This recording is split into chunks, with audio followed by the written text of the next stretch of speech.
Hello, Africa. I love Turbovision. Watch it every Saturday with Venice. Chers amis téléspectateurs, bonsoir. Merci de m'avoir accepté chez vous. Savez beaucoup, la vie est vraiment simple, mais nous insistons à la rendre compliquée. Installez-vous confortablement avec ce clip de Richard Flash, Zéro. À tout à l'heure.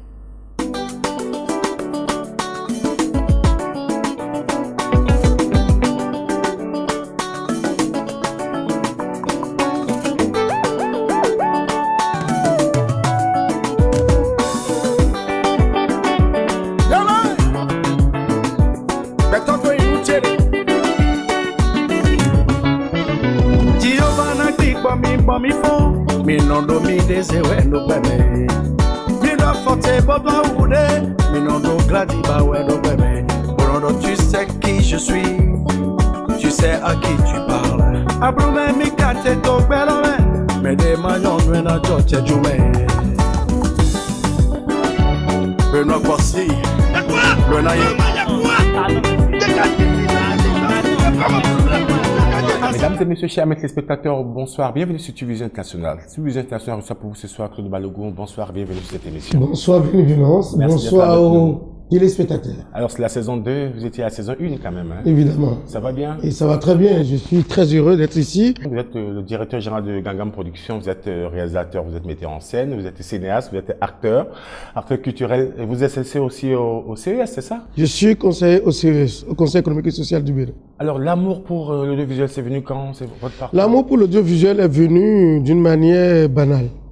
J'avais un ami, paix à son âme, qu'on appelle Pascal Degboui, qui travaillait à l'ORTB. Et lorsque j'ai quitté mon village, Rainville-Devant, où j'ai pu avoir le BEPC au collège de Ouegbo, je suis arrivé à Cotonou pour démarrer la seconde à Notre-Dame. Et c'est pendant cette période que on faisait le théâtre au collège Notre-Dame et dans la troupe Les Muses du Bénin, que Degboui Pascal, je l'ai connu. Grand monteur de son état à l'ORTB, et j'ai été le voir comme ça parce que les images m'intéressaient. Et j'ai été le voir pour lui demander véritablement de me permettre d'apprendre auprès de lui. Je pensais naïvement à l'époque qu'on pouvait apprendre l'audiovisuel comme ça, on peut aller comme ça. Et il était très intéressé, mais il a dit qu'il ne pouvait pas. C'est pas à lui de me recruter. Mais il a accepté que je vienne m'asseoir dans sa salle de montage. Et regarder un peu comment ça se passe. Voilà, regarder comment ça se passe, le montage, la manipulation des images et tout.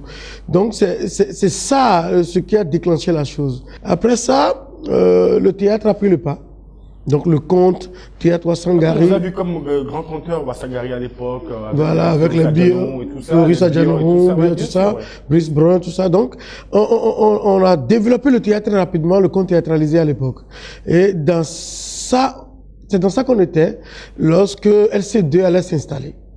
Et nous avions fait un spectacle au CCF à l'époque quand un couple d'expatriés, un couple de Français était venu nous voir, Denis Boulet et sa collègue étaient venus nous voir pour dire, ben, écoutez, vous les conteurs, quelqu'un nous a parlé de vous en France. Et nous voulons créer une télévision au Bénin, on voudrait bien que vous veniez nous aider à créer des émissions. Le casting et tout ça. Ouais. Tout ça, voilà. Donc c'est ainsi que ça a démarré. J'ai commencé très vite à LC2, ça m'a fait 8 ans, à LC2, à concevoir des émissions telles que Mégaphonie à l'époque, Starneb à l'époque, plein d'autres émissions qu'on avait pu réaliser. Et on a été formé par Denis Boulet. Après, on a suivi des stages à Ouaga, en Côte d'Ivoire et autres pour renforcer un peu notre capacité.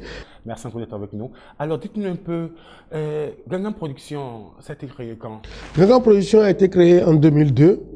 2002, l'année à laquelle je quittais LC2. Parce qu'en réalité, à LC2, j'étais devenu presque les gens disent que j'étais le meilleur réalisateur à l'époque. Mais à l'époque, 2001, il y avait quelques difficultés financières au niveau de la direction. Et le directeur avait décidé de procéder à un licenciement technique. J'ai été sur la liste de ce licenciement technique et heureusement... Ça vous a fait du bien? Je ne voudrais pas analyser. Okay. Je ne voudrais pas analyser parce qu'après tout, dans la vie, c'est le destin. C'est le destin. Et je peux bien demeurer à LC2 et avoir un destin intéressant aussi. Mais dites-nous un peu, aujourd'hui, votre structure, vous faites beaucoup de films, des clips et tout. Voilà. Comment de films à votre actif aujourd'hui? Quel film vous a marqué? Oui, mais j'en ai fait beaucoup. D'abord, Gangan Production On va l'étape à étape. Les films après les clips. Voilà, Gangan Production a commencé par réaliser Je veux savoir, qui est une petite série en triplé qui sensibilise beaucoup. Je fais beaucoup de films de sensibilisation pour les institutions internationales. C'est de la santé, toutes les institutions. Dernièrement, j'ai vu un de vos films sur A+, là. A+, ouais. C'était... Félicitations. Merci. Pour sur A+, c'était le film, la série Wakhala et Akoba. Oui. Donc, c'est fait par des comédiens béninois. Le scénario est écrit par Florent Kouazouti, que tout le monde connaît. Qui est pas sur cette émission d'ailleurs. Mais voilà, donc, c'est des têtes bien faites qui ont travaillé. La musique a été composée par un jeune béninois qu'on appelle un jeune béninois qui a composé cette musique. Et voilà, les comédiens sont des béninois. Hein. Ça veut dire qu'au Bénin, on peut faire de belles choses. Nous avons de la machine ici, on peut tout faire ici. On a tout ce qu'il faut. Nous avons les acteurs, réalisateurs, les monteurs, le cadre, tout est fait.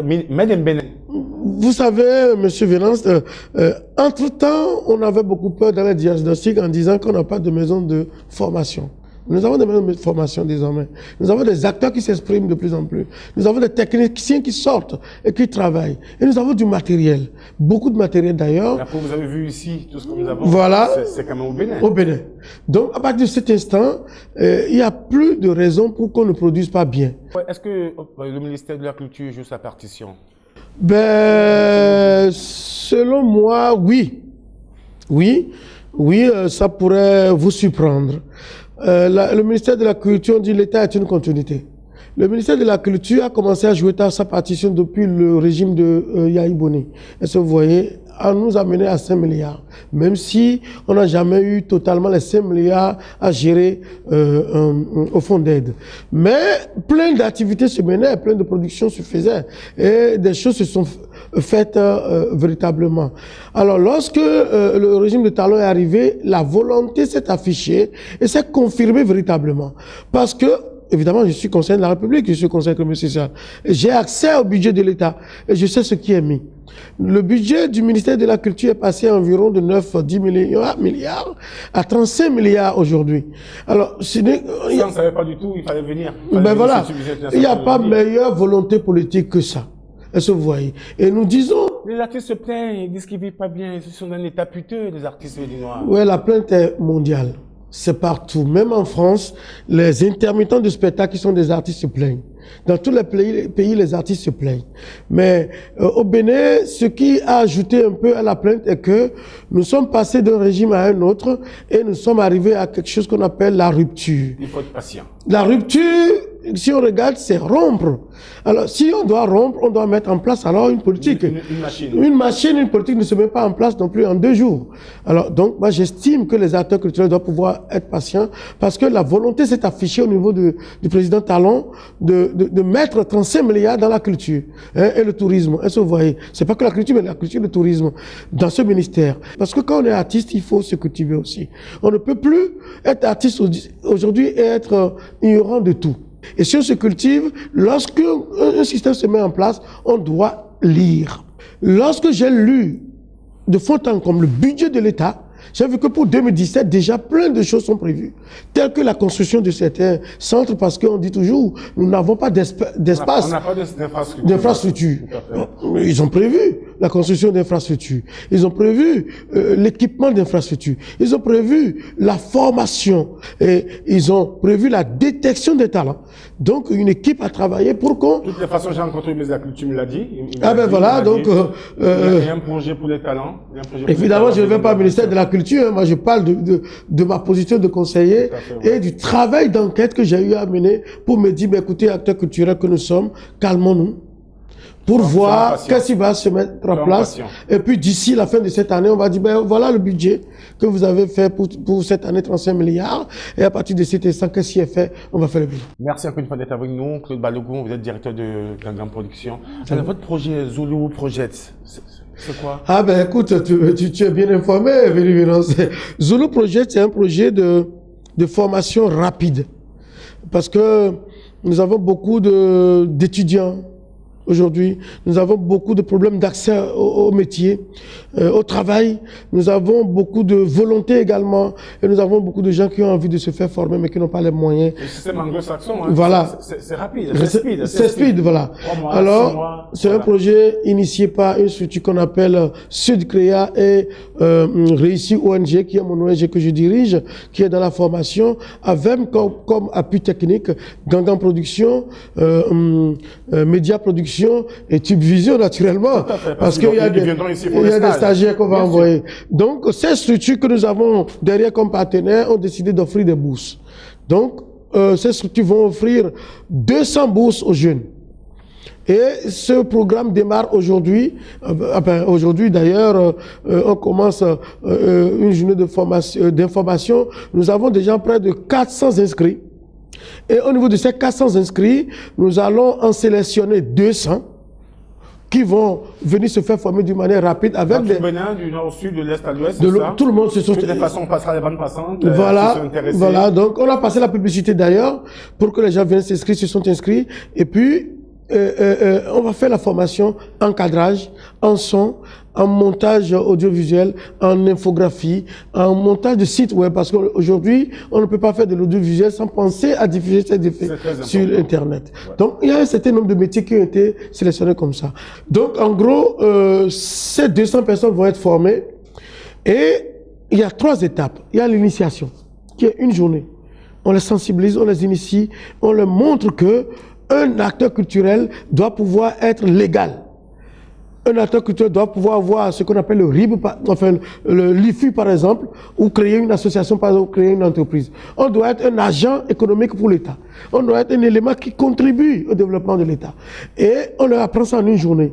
Pour que désormais, ils sachent qu'il y a des démarches à faire vis-à-vis de l'administration pour se faire mieux connaître. Crédible.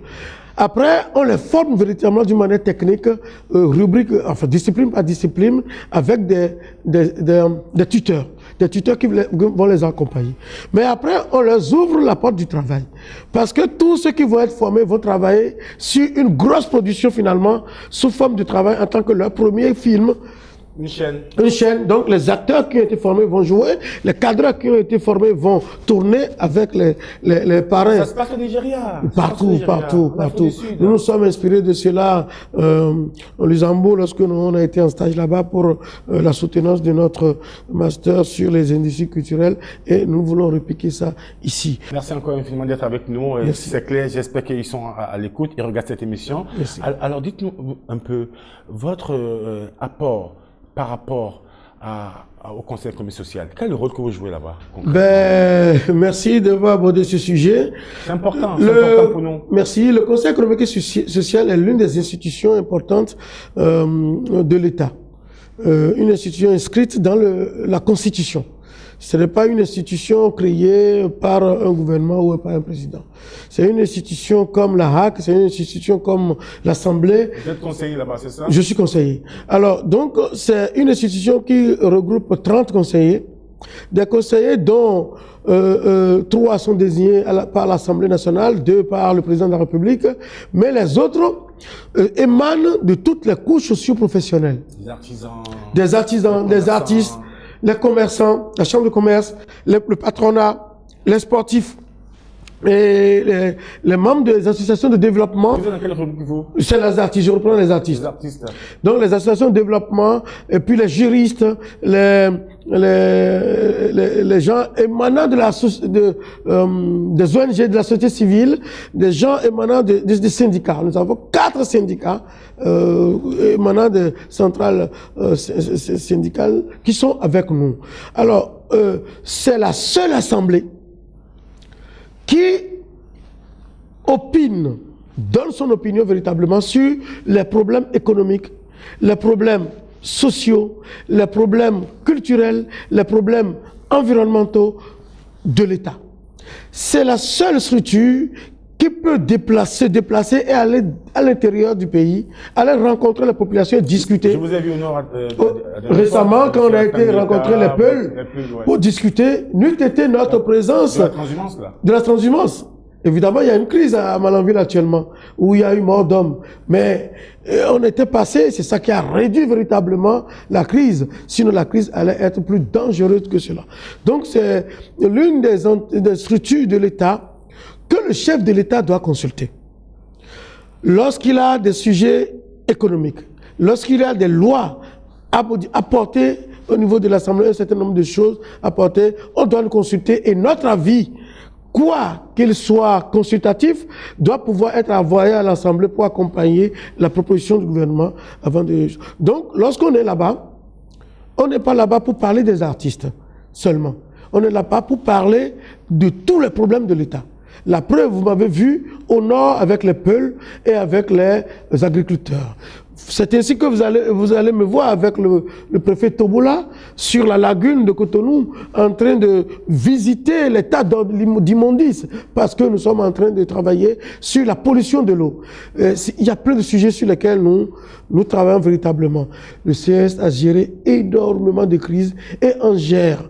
Mais pourquoi donc les gens ne savent pas?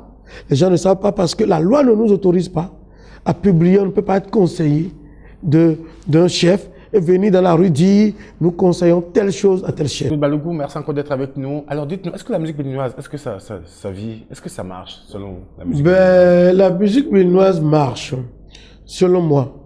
Mais marche, enfin c'est un système à plusieurs vitesses. Je parle de l'industrie artistique. Est-ce qu'au niveau des clips, au niveau de la production, est-ce que ça marche? Est-ce qu'on est vu, est-ce qu'on est présent dans le Conseil des Nations, selon vous? Véritablement, on n'est pas présent dans le Conseil des Nations. C'est dû à quoi? C'est dû peut-être au fait que nous ne mettons pas véritablement du soin à ce qu'il fallait faire. Nous ne faisons pas à temps et bien ce qu'il faut. C'est pas forcément question de financement. L'industrie est quelque chose qui devrait être organisé. Et dans cette organisation, chacun a son rôle. L'État a le rôle d'organiser le secteur. Mais les acteurs culturels ont le rôle de se structurer et de faire ce qui est leur devoir, la création. Donc le chanteur doit pouvoir créer et chanter. Le distributeur doit pouvoir distribuer ce qui est produit. Le producteur doit pouvoir produire. Donc chacun a son métier. Et nous devons, en tant que producteurs, distributeurs, managers, artistes, avoir le réflexe de faire les choses dans les normes. Et ces normes-là doivent pouvoir nous conduire vers les films en vérité. Nous n'avons pas de lien avec les films internationaux. Ah, selon vous, est-ce que vous avez, dites-moi 5 artistes béninois que vous aimez, citez-moi 5. Ben écoute, tu connais Sagboran Danielou. Oui, après? Après Sagboran Danielou qui en live, il y a un jeune groupe qui est né récemment qu'on appelle Divolt. Divolt, oui. Ils sont près de 14 sur scène. C'est de la salsa et de la salsa à l'état pur. Ça fait 2, 3. 3, nous avons mon artiste Ricos de Campos. Ok, 4. 4, nous pouvons avoir Metok. Et 5. 5, nous pouvons avoir Anis Pépé. Il n'y a pas de dame parmi tous ces 5-là? Norbeka naturellement. Norbeka naturellement. Et vous voyez ma couleur, vous voyez ma tendance par rapport à cela. Donc, ce genre de classement, c'est une question de goût. Et de feeling. Ceci dit, nous avons plein d'artistes qui font des merveilles. Zénab, l'éternel Zénab est là. Nous avons également Cécimé qui fait bien. Alors que Balougou, cette émission tire à sa fin. Alors, vous déjà, avez le droit déjà bien sûr. Vous dédicacez cette émission à qui? À 2 personnes. À votre staff, à votre famille, à qui? Je dédicace cette émission d'abord à tous les acteurs culturels du Bénin qui s'efforcent à s'organiser, à se structurer. Ce n'est qu'en se structurant que nous allons parler d'une seule voix et que nous allons être respectés par l'État, par l'autorité. Ce n'est pas en insultant l'autorité que nous allons nous faire entendre. Votre mot de fin, vous êtes sur Télévision Internationale, qu'est-ce que vous avez Mon mot de fin, je le dirai lorsque j'aurai fini de dire que cette émission, je la dédie à mon épouse et à toute ma famille. Mais je félicite Tubvision. Ça fait déjà bientôt 6 ans que Venance commence à travailler et Tubvision a démarré depuis 3 ans. Bien sûr, et depuis... à peu près 6 ans, 8 ans, on a commencé à préparer ce projet. Depuis Veni Venance n'a pas encore raccroché. Et on ne souhaite pas que d'ici 50 ans, vous nous raccrochiez. À partir de cet instant, félicitations à Veni Venance. Et je souhaiterais que les autorités commencent à regarder des émissions de ce genre, commencent à aider des émissions de ce genre. Il n'y a pas que les émissions politiques qui doivent pouvoir être financées. Parce que ça, c'est le vecteur même de la promotion de notre culture. Quelques billets, quelques subventions mensuelles, quelques sous pour permettre à l'équipe d'entretenir le matériel, de payer l'électricité, de payer la climatisation, de changer de décor, de s'habiller et donner de l'eau à boire aux invités, de payer les techniciens qui travaillent, ne serait pas de l'argent jeté. Parce que Veni Venance, on l'a vu aux États-Unis, on l'a vu en Europe, on l'a vu dans beaucoup de capitales africaines, parler de la culture, enregistrer des émissions, enregistrer de grandes stars du Bénin. Et c'est le drapeau béninois que moi je vois lorsque je le vois toujours à la télé. Je vous offre de l'eau pour que cette eau apporte beaucoup de sous à Veni Venance et à son émission. Merci Claude Balogun. On va trinquer. Merci infiniment.